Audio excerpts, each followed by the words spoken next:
Greetings everyone, it's Michael Anastasiadis here, mortgage advisor from Bosanoff Mortgages, coming to you live with your weekly mortgage and interest rate update. And great news, I can finally now share with you the latest fixed rates from all the banks. There's actually one bank that hasn't dropped them yet, but all the other banks have dropped at least their 1 year fixed rate.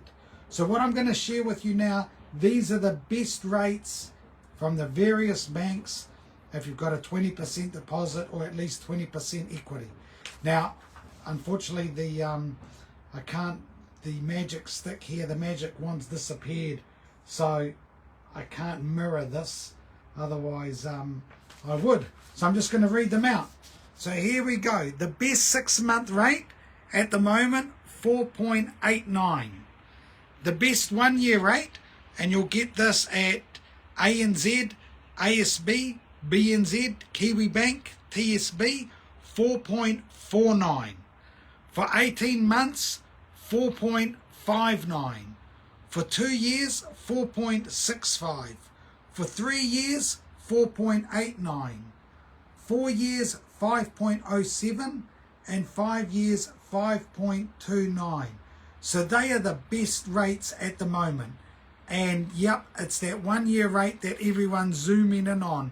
That 1 year rate of 4.49.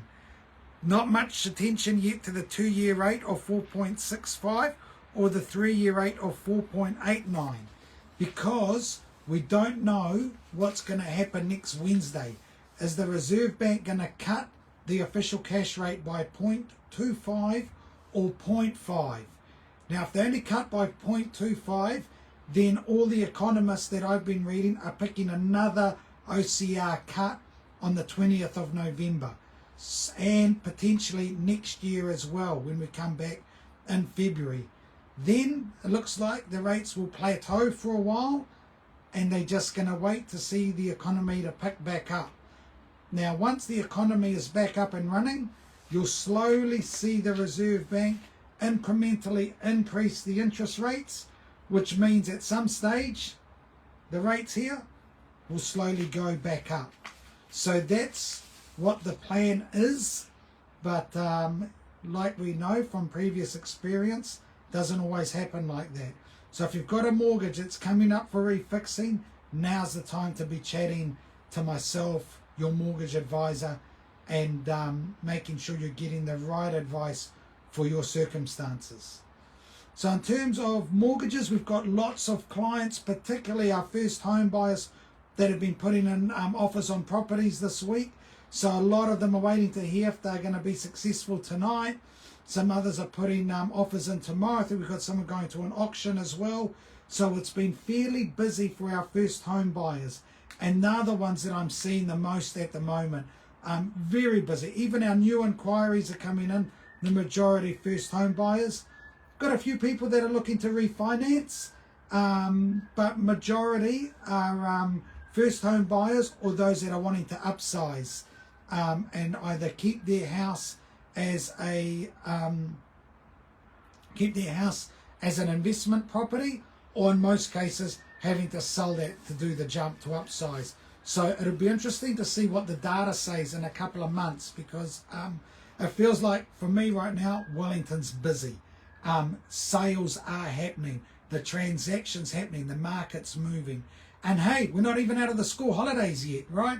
So typically from next week until the first week of December, that's when a lot of listings come on. So if you've been wanting to buy this year, so you can get it all sorted before Christmas and you're in that right school zone for the new year, now's the time to be chatting to getting pre-approved. But today, I'm going to leave it there because this has been the good news. 4.49 now across the majority of the banks. Those other rates are pretty good too, right? 2 years, 4.65. 3 years, 4.89. Now, like I was saying before, these are the best rates across all the banks. So it doesn't necessarily mean that they're with all the same bank. So your bank may be different, but like I say, feel free to reach out. To my home buyers that are putting in offers this week, all the very best. For those of you that are yet to find a place, just remember, please, pretty please, when you go to the open homes, ask the real estate agent what are the disclosures on the property. Because if there's unconsented works or the title's defective, we are finding it hard to A, get insurance, and B, getting the bank to approve those properties. So ideally, you want to be buying a property with no disclosures. For those of you that are preparing an application, please, pretty please, make sure all your accounts are good. Just wait for that plane to fly past. Make sure your accounts are looking good, no unarranged overdrafts, all your bills are paid on time. The banks are picking up when people are paying their bills late. So if you don't have automatic payments set up or direct debits, at least put a reminder in your calendar to pay those bills on time, because if you don't have a good credit history, the banks don't necessarily always say yes. They ask more questions and you've got to be able to explain it for the bank. So unless there's a good reason that you paid that bill late, might be get away with it. But if you've defaulted on a bank loan or credit card or things like that, that's a little bit more serious, and the banks aren't always favourable to those explanations. So the best bit of advice I can give you is have good account conduct across not only your bank account, but all your accounts, all your bills are paid on time, every time. And if not, there better be a good reason, because I'm going to need to know it when I explain it to the bank.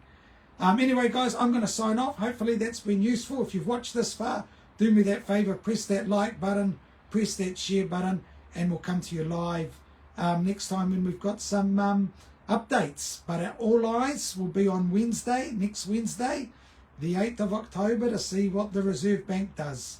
And I'll bring you that live. In the meantime, guys, ka kite, God bless, stay warm and dry wherever you are.